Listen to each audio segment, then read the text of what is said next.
انا جايبالك النهارده بقى وصفة حاجة كده جميلة جميلة، يعني من كتر شكلها وطراوتها والتوريقة اللي فيها وطعمها مش قادرة اقولك عليها ايه بالظبط.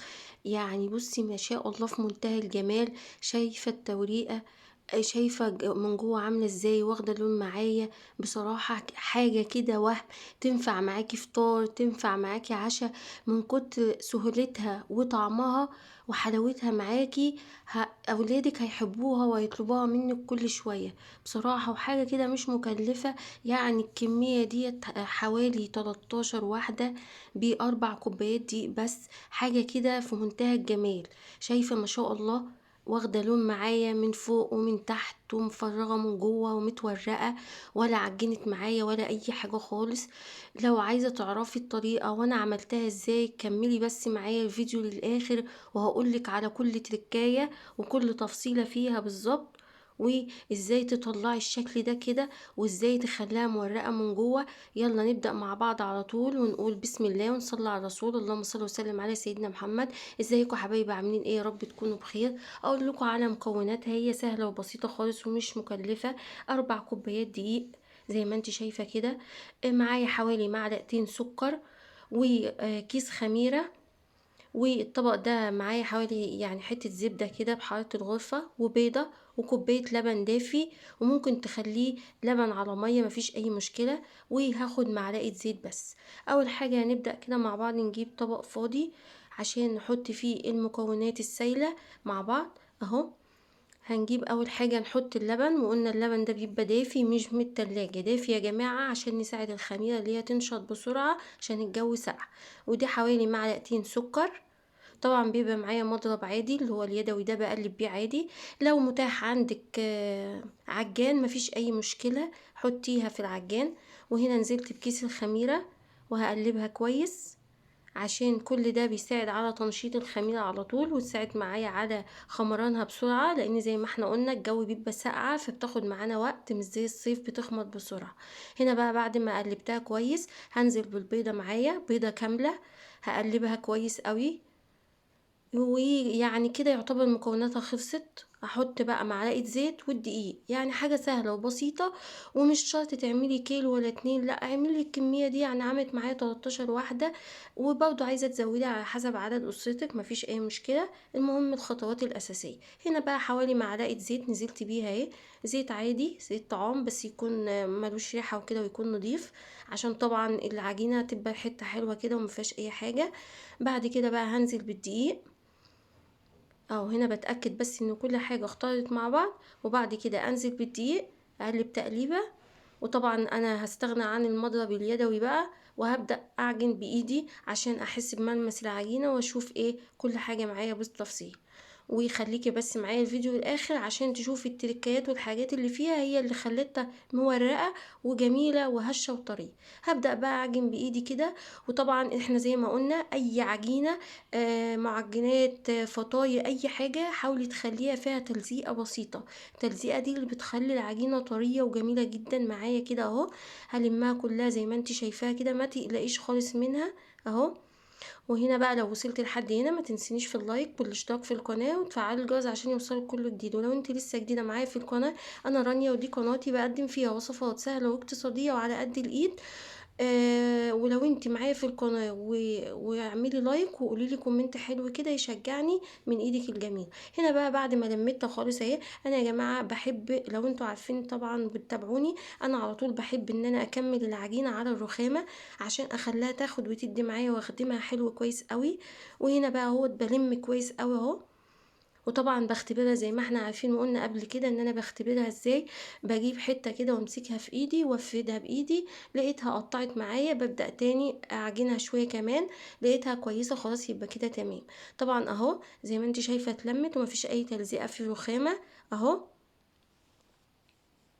كده خلاص اهو زي ما انا قلتلك بختبرها، انا شايفه هنا ان هي بتقطع معايا، هعملها كمان شويه. طبعا العجان هيبقى اسهل معاكي، ولو متاح عندك ماشي، مش متاح خلاص، يعني انت شايفه انا قدامك اهو بعمل بايدي ومفيش اي مشكله.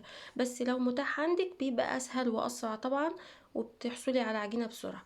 هنا بقى خلاص العجينه ما شاء الله، شايفه التلزيقه الخفيفه دي، هي دي اللي انا بكلمك عليها، انا عايزاها كده، بتدي طراوه كده للعجينه وتبقى جميله معاكي كده. هنا بقى زي ما احنا قلنا في اول فيديو ان انا معايا ايه، حتة زبدة. طبعا هنحطها في العجينة دلوقتي، بس خلاص اهي بختمها معاكم اهو في الاخر خالص كده، خلاص اهو. اهو كده بقى خلاص، بتكوريها بتكور معاكم وما فيش اي حاجة، وبتتفرد كده وما بتقطعش، وتمام كده زي الفل اهو. ابدا بقى اعمل معايا ايه في المرحله دي، هحط الحته السمنه اللي انا كنت قايله عليها. طبعا اول ما احطها ما تخافيش منها، هتلاقيها قطعت معاكي ولزقت وفرولك كده، لا خالص ما فيش اي مشكله. انا هنا حبيت اعمل لك كل تفصيله عشان تشوفي، ما قطعتش حاجه من الفيديو اهو، عشان تشوفي كل حاجه. دلوقتي الرخامة هتتدهول وهيبقى السمنة تخرج معايا والعجينة تقطع، ومع هاخد ودي معاها 5 دقايق كده، هتبصي تلاقي كل حاجة اتلمت ومفيش اي حاجة، والعجينة بقى طرية في منتهى الجمال. لو انت بقى وصلت لحد هنا ما تنسيش بقى تقولي لي رأيك في الكومنتات، وتعملي لي لايك كده من ايديك الجميلة، وتابعيني ان شاء الله في وصفات جديدة، وبجيب لك كل حاجة على قد الايد ومش مكلفة واقتصادية ان شاء الله. يا جماعة يعني انت هتشوفي في الاخر النتيجة بصراحة، مش هتبطلي تعمليها من كتر ما هي سهلة وجميلة وطعمها جميل، واولادك هيحبوها، حتى ممكن تحطها لهم في المدرسة برضو مفيش اي مشكلة. بتبقى طالعة رحلة، عشاء، فطار، بتبقى خفيفة وجميلة جدا. شوفي هنا ما شاء الله خلاص، شايفة او كل حاجة قدامك اهو، الرخامة بقت نظيفة ومفيش اي حاجة، والسمنة اتشربت والعجينة زي الفل وطرية وملمسها ناعم جدا اهو. اهو. ويا جماعة كل ما بتديها كده وبتخدميها كويس بتديكي نتيجة جميلة جدا. هنا خلاص انا شايفة ان هي كده اكتفيت بيها خلاص، العجينة ما شاء الله اهي، طرية خالص وملمسها تحفة وجميل اهو. حتى اما بكورها شوفي ما شاء الله. ابدأ بقى اظبطها كده، وهحطها في الطبق اللي انا كنت بعجن فيه، بس هحط رشة زيت بسيطة كده واحطها فيه اهو. طبعا هنا انا كنت مدفيه الفرن لان احنا في الشتاء طبعا وبتاخد وقت في التخمير وكده، فدفيت الفرن معايا عشان ايه احطها هنا اهو رشة الزيت، واحطها واغطي عليها واسيبها بقى تخمر. مدفيه الفرن اسيبها تخمر، وارجع لكم تاني نشوف هنعمل ايه بعد ما تخمر اهو. هنا بقى يا جماعة بعد ما خمت ما شاء الله، طبعا عشان الطبق كبير شايفاها ان هي صغيرة، لكن لا هي ما شاء الله كانت خمت وخدت حقها. هبدأ هنا بقى اهبطها واطلع الهواء منها اهو، وهبدأ انزلها على الرخامة هنا. وطبعا هنا بقى دي الخطوة اللي انا وقعت فيها المرة اللي فاتت، لو كنتم متابعيني وكنت بعمل فطيرة البريوش وقلت لكم ان انا كنت رشيت رشة زيت على الرخامة، لا هي كانت غلط مني. فهنا بقى هبدأ اعدلها، وهحط رشة دقيق مش رشة زيت، رشة دقيق عشان تظبط معايا كده زي ما انت شايفة. وهاخد كورة كده، وطبعا التقسيمة ديت على حسب ما انت عايزة تكبريها عادي، بس طبعا زي ما انت شفتيها في الفيديو في الاول، هي بعد ما خمت وبتكبر كده وبتبقى معايا مش بالحجم ده، بتضاعف حجمها كمان. فانا حبيت ان انا اعملها كده بحيث اني الاولاد اللي ياخد واحده يخلصها كلها على بعضها وكده. ببدا افردها بالنشابه اهو زي ما انتوا شايفين، بتمشي معايا على طول عشان هي مرتاحه وخمرانه واخده حقها اهو. هنا بس الحته دي كانت اتنت مني، هعدلها اهو، وهعملها اهو، وهنا هعملها على شكل مستطيل اهو. هنا بقى هبدأ بعد ما عملتها مستطيل كده وسمكها كويس، مش يعني حوالي نص سنتي كده، هبدأ احشيها الحشوة اللي انت عايزاه حطيها، عايزة شوكولاتة، عايزة جبنة، عايزة لحمة، عايزة اي حشوة متاحة بالنسبة لك اعمليها. احنا بصراحة انا جربت حشوات كتير، بس هما بيحبوا حشوة الجبنة بصراحة فعملتها كده. هنا بقى ببدأ اقسمها بالسكينة كده، بس زي ما انا قلتلك في الاول انا سايبة حتة بسيطة من قدام كده برضو حوالي نص سنتي، مش بفتحها للاخر اهو. وبالسكينة وكده. وهي طبعا عشان العجينة مرتاحة معايا واخدة حقها في الخمران، ما بتتعبنيش خالص، ولا وبتاخد بتدي معايا كده وطرية وجميلة جدا. هنا بقى ببدأ الف كويس قوي. هنا بعد ما حطيت حشوة الجبنة، بصي هتكة كويس قوي من الجناب كده ومن هنا اهو. وهفضل بقى ايه، ابدأ الفها رول كده لحد ما اخلصها للاخر اهو. شوفي ما شاء الله طلعت معايا بالشكل ده كده. هتكه من على الطرف كده بسيط، وهنا من على الطرف بسيط. وأما بتخمر بصراحة بتبقى شكلها جميل، الشكل ده بيدي شكل جميل يعني. وببقى جايبة هنا صينية محضراها معايا، هحط كده اهو. وهعمل معاكم تاني واحدة كمان مرة واحدة كده عشان تشوفوها معايا تاني اهو. ادي حتة عجينة زي ما احنا قلنا ديت الحجم اللي انت عاوزاه ده بتاعك انت. هنا رشة دقيق مكان الحتة الفاضية كده اهو. وهبدأ ايه اهو، شايفة يعني حتى لو عملتها بايدي بتمشي بسرعة، مبتاخدش وقت. بس انا استسهلت النشابة عشان ايه، ما طولش الفيديو معايا وكده اهو. بتبداي تعمليها مستطيلة عشان اما تلفها زي السندوتش معاكي كده، رول كده تتلف معاكي وتعملك طبقات وتبقى مورقة من جوه وهشة وطرية. ما شاء الله حاجة كده في منتهى الجمال اهو. هنا برضو زي ما قلتلك انا عملتها السمك الصغير نص سنتي، مش بتبقى تخينة قوي ولا رقيقة قوي. حطي الجبنة اللي انت عاوزاها، عايزة جبنة موتزاريلا جواها برضو عادي، عايزة تحطي خضار عادي، ده اختياري، ده بتاعك انتي. المهم ايه، الخطوات الاساسية ما تغيريش فيها. هنا برضو زي ما قلنا نفس الموضوع بالسكينة، وبرضو مش بفتحها للاخر، بسيبها حتة صغيرة قدام كده اهو.